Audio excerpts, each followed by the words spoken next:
Hey everyone, in this video we are going to talk about automotive oil film cleaning brush. Right, so we are just going to talk about whether this is a legit or just a scam. So let's just go and find out.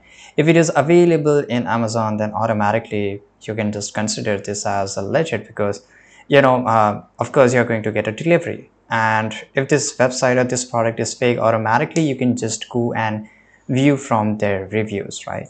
The thing is that, and if you don't know what is a automotive oil film cleaning brush, as you can see here, it's a tool made to clean windshield by removing oil films and water stains that confirm you can see clearly while driving. So this just solve a pretty normal problem. And as you can see here, the prices and everything and the uses and does it really work? Yeah, you can see this as it really work and it's really nice.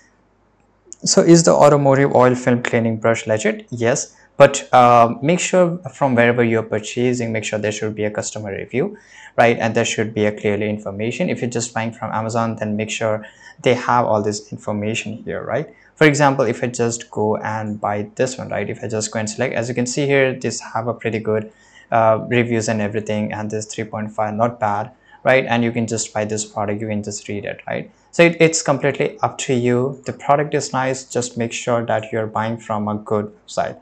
That's it. I hope you found this video very useful. Subscribe.